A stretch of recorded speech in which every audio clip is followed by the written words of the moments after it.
What is going on, guys? It's your boy Big Dylan and welcome back to another What to Use in Weekly Heroic Strikes guide. This is basically a series that I do every single week where I break down the Heroic Strike modifiers and give you guys suggestions on what subclasses and weapons I would recommend using.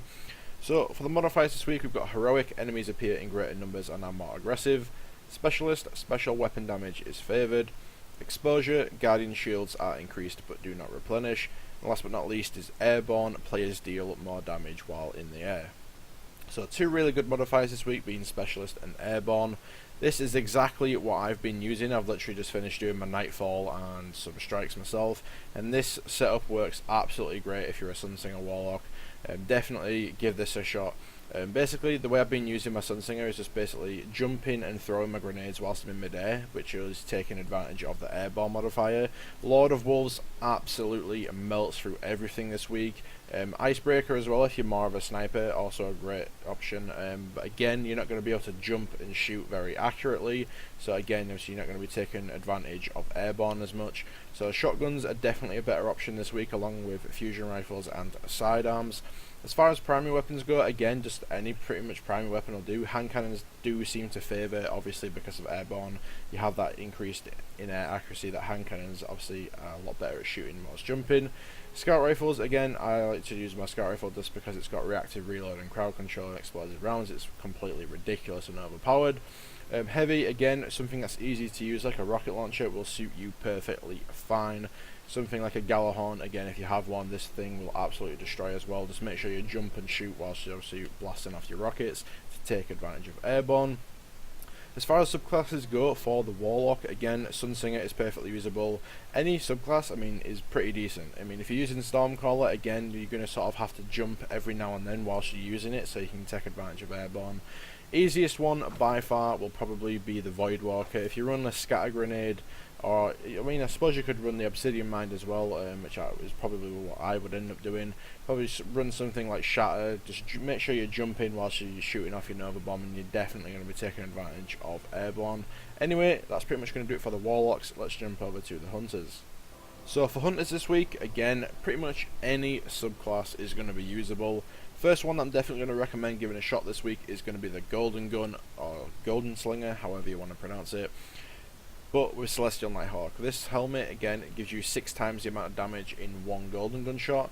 Going to be absolutely great for boss damage. If you are going to be using Golden Gun, make sure you are jumping and shooting at the same time. If you don't want to use the Celestial Nighthawk, you want to feel free to use your Golden Gun whenever you want. You don't want to be holding onto it until you get to the boss. Definitely, even the 4-shot helmet would be even better, again, for clearing adds. For me personally, I wouldn't touch Blade Dancer. It's pretty much pointless in PvE, has no real benefits other than if you just like the subclass and you like the style of play. Next one would have to be the Night Stalker, by far probably one of the best PvE subclasses in the game to date. This is an absolute monster in PvE, definitely recommend using it. Great team playing subclass, you're going to be creating orbs of light for obviously any tethered targets that are killed. I like to run Predator on there for an increased Shadow Shot cooldown. Just makes it more beneficial for me. Obviously Vanishing Smoke on there as well, so I can go invisible just in case I need to get a revive. But that's pretty much it as far as Hunters go. Let's jump over to the Titans. So for Titans, again, any subclass is usable this week. For me, I definitely do seem to go for the Sunbreaker over any of the others. I'm actually going to have a build guide coming out again later this week, centered around the Titan, and that's going to be basically a Sunspot build, which I've never actually done before. I've never even really tried to use one before. But Sunbreaker, definitely going to be an absolutely amazing option.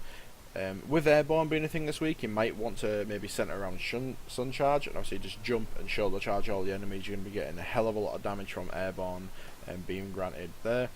For me, Striker, I tend to keep away from it when Airborne's on, because obviously when you use your super, obviously if you use something like Death from Above, like I'm going to be using, or any of the others, obviously you're not going to be getting the benefit of Airborne, so I just don't see the point. Even if you obviously jump up in the air, then activate your Titan Smash, you still hit the floor, and then Airborne's completely negated, so I just don't see the point in using Striker.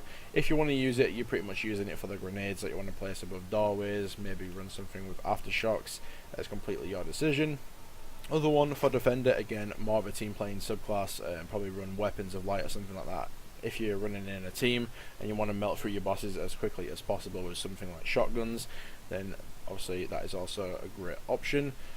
But anyway, that is pretty much it for this week. Hopefully this gives you an idea on what to use. Drop a like on the video if you enjoyed, subscribe for future Destiny and Destiny 2 content. Thank you so much for watching, guys. Have a wonderful rest of your day. Peace.